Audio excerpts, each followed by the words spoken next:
I wasn't planning to make another one of these videos, but after the last one I got thousands of messages, people sharing their own stories, asking questions, telling me things mattered to them that they'd forgotten about.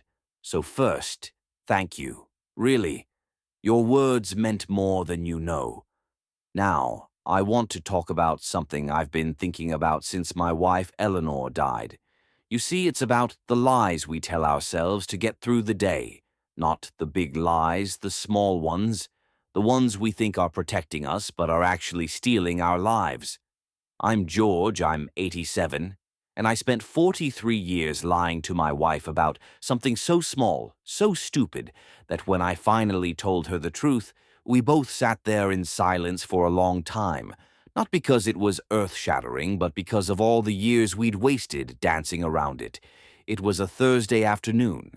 We were sitting on the porch, and she asked me, like she'd asked 1,000 times before, "Do you ever regret not finishing your degree?" And for 43 years I'd said the same thing. No, it worked out fine. I did all right. But that day something broke in me. I said yes. Every single day she looked at me like I'd suddenly started speaking another language. What I regretted, every day. I said, I regret that I quit. I regret that I was too proud to go back. I regret that I told myself it didn't matter when it mattered to me more than almost anything.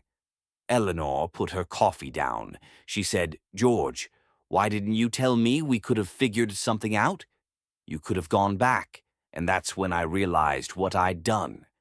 You know, I'd spent 4 decades protecting my ego, pretending something didn't hurt when it was eating at me the whole time. And in doing that, I'd robbed both of us. I'd robbed myself of the possibility of doing something about it, and I'd robbed her of knowing me fully, of being able to help or support, or even just understand. We tell ourselves these little lies constantly. I'm fine, it doesn't bother me, I'm over it. I don't need help, I'm not angry, it's not a big deal, and maybe sometimes these lies serve a purpose. Listen, maybe they get us through a hard day or keep the peace in a tense moment. But when they become permanent, when they become the story we live inside, they start to calcify. They become walls between us and the people we love, between us and the life we actually want. I had a colleague, Frank, who worked with me for 22 years. Good man, reliable. We'd have lunch together sometimes, talk about normal things. You see, sports, weather, what our wives were cooking for dinner, about 6 months after he retired. His daughter called me Frank, had died heart attack, and she said something that's haunted me since. She said, "Dad always talked about you. He said you were the only person at work. He felt comfortable around. He wished he'd told you some things, but he never did." I went to the funeral, and sitting there listening to people talk about Frank, I realized I never really knew him. Honestly, I knew the surface, the version he'd let me see, but whatever he'd wanted to tell me, whatever was actually going on beneath the pleasant conversations about baseball and pot roast, I never got to hear it, and now I never would. That's what these little lies cost us. They cost us connection. They cost us the chance to be known, and being known, really known by even 1 or 2 people. Well, that's what makes life bearable, maybe even beautiful. My son David, he's 59 now, came to visit last month. We were sitting in my kitchen, and out of nowhere, he said, "Dad, I need to tell you something. I should have said 30 years ago." My stomach dropped.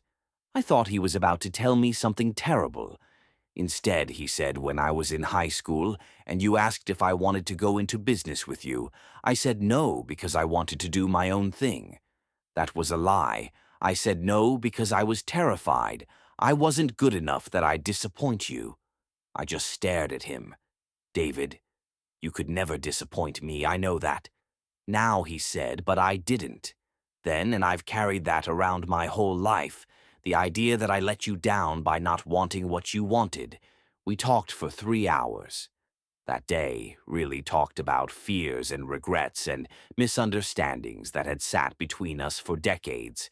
And when he left, I felt lighter than I had in years. not because the conversation was easy, but because it was honest. Here's what I've learned: the lies we tell to protect ourselves end up isolating us. We think we're being strong, being independent, not burdening anyone. But what we're actually doing is building a prison where we're completely alone with our pain, our shame, our unfulfilled longings. And the tragedy is most of the time the people around us would help if we just told them the truth. Eleanor and I, we had a good marriage, better than most. But after that conversation on the porch, something shifted. We started telling each other smaller truths. Not big confessions, just